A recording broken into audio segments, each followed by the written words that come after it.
Will The Last of Us 2 be just as good as the first? After waiting over 2 years, the trailer for the second season was just released, and now the trailer has over 25 million views on YouTube. This show has become bigger than most other video game-based series, and the show has arguably become bigger than the game itself. This is probably because the show is one of the few that stayed true to the game. It may be one of the most accurate and best adaptations of a video game ever, and for this reason, many fans knew what to expect in Season 1, but I don't think Season 2 will be that predictable. There may be some shocking elements that fans are not ready for. In the first season, the story followed the game pretty closely without many new elements. One of the only differences in the show was the inclusion of a background story, but this actually made the show better and gave viewers who didn't play the game some more important information. It provided context for the beginning of the infection and the character stories. This allowed viewers to connect to the characters on an emotional level. There was a clear timeline and flashbacks to each significant moment in the story. But Season 2 might be a bit different. Even if you play the game, you may not know exactly what's going to happen. Now that fans are familiar with the basis of the story, there is room for some changes. Obviously, major aspects of the story will remain the same,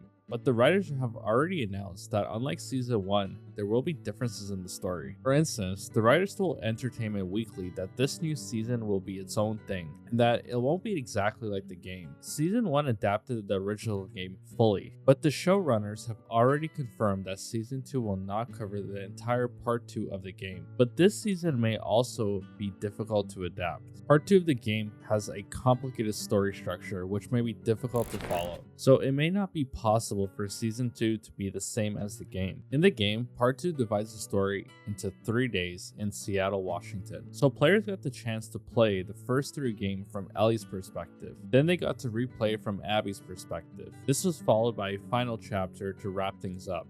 But in the TV show, this may be complicated to adapt. The show could approach the story in a linear way, but then viewers would have to wait years to see certain characters. The show would not be able to overlap those games from both perspectives, so I'm curious to see how the writers deal with this in Season 2. So far, here are some details about the show that have been confirmed.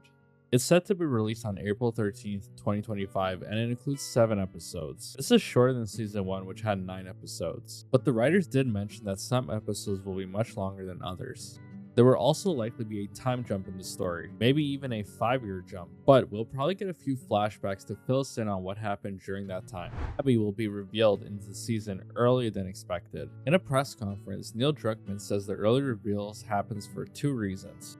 The first is that it will help viewers get attached with Abby quickly since they aren't able to connect with her through the gameplay. The second is to avoid delaying learning about important information that could be spoiled. There will also be a lot of new cast members, such as Catherine O'Hara, who plays Joel's therapist named Gail. Gail is one of the original characters in the show who is not in the video games.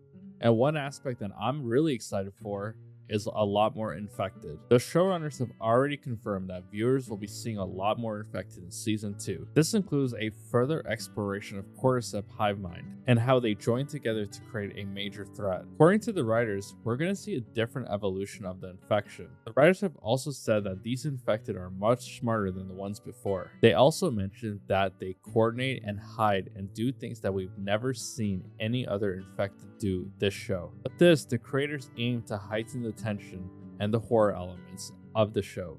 So while in Season 1 had a few creepy scenes, in Season 2 we can expect a more intense element of fear, and there will be a reintroduction of spores. In the Last of Us universe, spores are airborne particles released by the cordyceps fungus. In the first season, spores were replaced by tendrils. The writers said that tendrils were inspired by mycelium threads, which make up fungus. These long threads emerge from infected mouths and bodies. The infected spread the cordyceps fungus through the tendrils to humans. This also created a network of underground, allowing for the infected to communicate over long distances. If someone disturbs the tendrils, by stepping on them for instance, they can alert a horde of infected from miles away. This is quite unsettling and helped develop the story. But spores add more depth and danger to the show. The spores are a critical element of the original video games explaining the infection spread.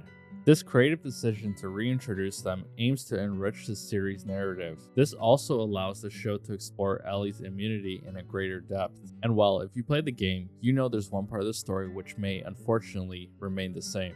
Some fans are already bracing themselves, but I won't get into this for now. We'll just have to wait and see what the writers and cast create this time, and if season 2 lives up to its expectations. If you enjoy the video, like and subscribe, it would really help out the channel. And if you're already subscribed, I appreciate the support. And until next time, thanks for watching.